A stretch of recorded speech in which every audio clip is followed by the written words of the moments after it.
तो जो कुछ भी हो, हमारा ये भाग्य उदय हुआ है कि हम लोग श्री प्रभुपाद महाराज की कृपा से भागवत का पाठ करते हैं, और वो भी उस पाठ को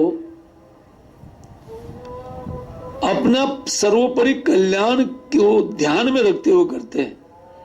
पाठ तो बहुत, लेकिन हम लोग जो यहाँ एकत्रित होकर के इन कथा का श्रवण करते हैं, उनमें उद्देश्य क्या है? आत्म कल्याण। तो सर्वोपरि आत्म कल्याण, इस प्रकार का अवसर प्राप्त होने से, इस प्रकार श्रीमद् भागवतम का पाठ करने से उनको अति शीघ्र प्राप्त किया जा सकता है। अपने आत्म कल्याण को अति शीघ्र, बहुत जल्दी इससे प्राप्त किया जा सकता है। इसका अर्थ यह है कि इस सब महिमा को जानकर के कभी भी श्रीमद् भागवतम पाठ थोड़ा एक आध दो पद भी नहीं छोड़ना चाहिए। उसके लिए सब कुछ छोड़ छोड़ करके भागवतम का श्रवण करना चाहिए, चाहे छुट्टी हो या कुछ भी हो।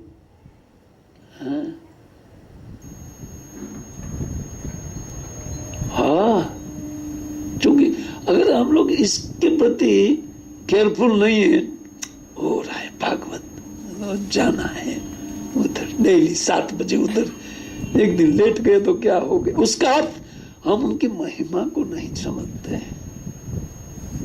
क्या महिमा है? जो कि गत कल सुना था, रोज सुनना है, पर ये क्या सुन रहे हैं, तो उनकी थोड़ी महिमा देनी चाहिए। जब इतने काल सुनने पर भी माइंड ठीक नहीं रहता है और भागवत छोड़ छोड़ करके इतर वस्तु में हमारा मन लगता है, तो महिमा गान करके उनको स्थिर किया जा सकता है। उपाय यही है। इसलिए तो हमारा सद्भाग्य है कि हम लोग इस महिमा को जानते हैं। इससे एक बच्चा नदी में गिर गया और उन बच्चे का रक्षण में, पालन पोषण में अपने आप को लगा दिया। वो जानते थे कि ये ठीक नहीं है।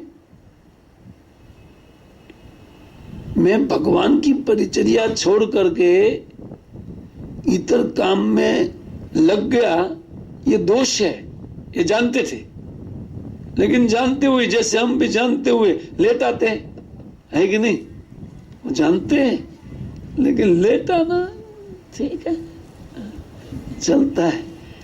तो एक एक करके छूट जाएगा सब कुछ अगर ध्यान नहीं रखेंगे, केयरफुल नहीं रहेंगे। भक्ति में केयरफुल रहना चाहिए, अपना दायित्व तो बराबर, उनके बाद में भगवान मदद करेंगे। अन्यथा ये इतनी अमूल्य वस्तु है भगवत भक्ति कि जैसे तैसे बच्चे के हाथ में कैसे डायमंड रख दिया जाए करोड़ों का। भगवान सोचेंगे ना कि ये तो अनकेयरफुल व्यक्ति है, उनको कैसे भक्ति दे दूं मैं? क्योंकि भक्ति मुझे प्रेम से बांधने वाली है, अखिल ब्रह्मांड नायक को बंधन में डालने वाली वस्तु है।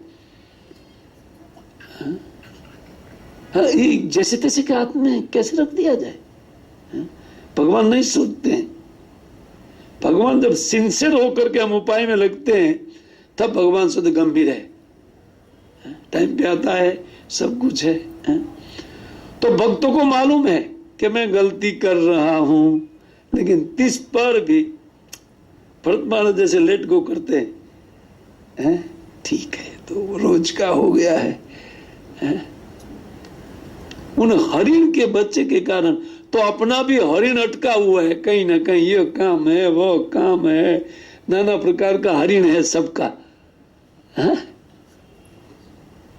या बच्चों के रूप में हरिण घर में बैठा है, मन घर में है, सत्संग में बैठे, क्या खाया होगा, आनंद ने क्या पिया होगा, या वो सब कुछ विचार माइंड में आता है ना बच्चे के विषय में। क्यों? ये हमारा हरिण है, आसक्ति। जैसे भरत महाराज हरिण में मोहित है, उसी प्रकार हम तो भरत महाराज की स्थिति में नहीं है। ये तो एक उदाहरण पहुंच गए थे, भाव भक्ति तक पहुंचे हुए महात्मा थे, और हमारा तो ठिकाना भी नहीं है। इसलिए केयरफुल रहना चाहिए। हमारा तो कोई ठिकाना नहीं है इस विषय में, न तो इतनी गंभीरता आई है भक्ति में, कुछ नहीं है। इतने गंभीर व्यक्ति भी उनकी भक्ति में भी अंतराय आता है, रुक जाती है। अंतराय का अर्थ रुक जाना, उनकी भक्ति भी रुक गई। देखिए, शरणम यह मोह उपसादितो, वो मेरे शरण में डाल दिए गए। माँ में वो मातरो पितरो, और मुझे ही वो माता पिता ज्ञाति बंधु और मुझे ही उनका युद्ध का संगी समझ रहे हैं। काहे को आपको समझने के लिए, आप मनुष्य है और वो हरिण है, कल भाग जाएगा, और रो उनके लिए। फिर देखिए भरत महाराज का समझ, ये आसक्ति के कारण भरत महाराज समझ रहे हैं। बाकी उनका क्या दायित्व, उनको बचा दिया, स्नान करा करके उनको थोड़ा पानी में नहला करके बाहर छोड़ देना चाहिए था, जाओ चरो घास, हमको अपना कार्य करना है। हम कितने का पालन करेंगे, पूरी पृथ्वी का मैं पालन करा, उनको छोड़ करके भगवान के लिए उन सबको छोड़ दिया, अब तुम का क्यों पालन करूंगा तुम्हारा, ये सोचना चाहिए था। लेकिन आसक्ति इतनी बन गई उन हरिण पर, वो दैव है, वो भगवान की इच्छा से हुई है। और कुछ आचार्य मत परायण सब, इसीलिए मेरे द्वारा मेरा कर्तव्य क्या है, उनका पालन पोषण लालन प्रेरणन सब कुछ मुझे करना चाहिए। और इसके लिए बड़े ही मेरे सबसे बड़े स्वार्थ की हानि हो। अर्धन चक्री ठाकुर बोलते यही आपका स्वार्थ है क्या? आप तो सब कुछ स्वार्थ छोड़ करके परमार्थ के लिए आए थे ना। लेकिन जीव की जो आसक्ति है उनका प्रदर्शन भरत महाराज कर रहे हैं। कहते हैं कि शरण उपेक्षा दोष विदुष, मुझे दोष बुद्धि नहीं करना चाहिए कि मेरे परमार्थ से मैं च्युत हो रहा हूं। इस दोष बुद्धि को त्याग करके मुझे इनका पालन करना चाहिए, अपना दायित्व समझने लगे। जबरदस्ती वाला मामला है कि नहीं? कहीं जाके हरिण का बच्चा और उनमें आसक्ति, अपना 5-5 छोड़ करके आए और इसमें वो आसक्त हो गए। अतः कहते हैं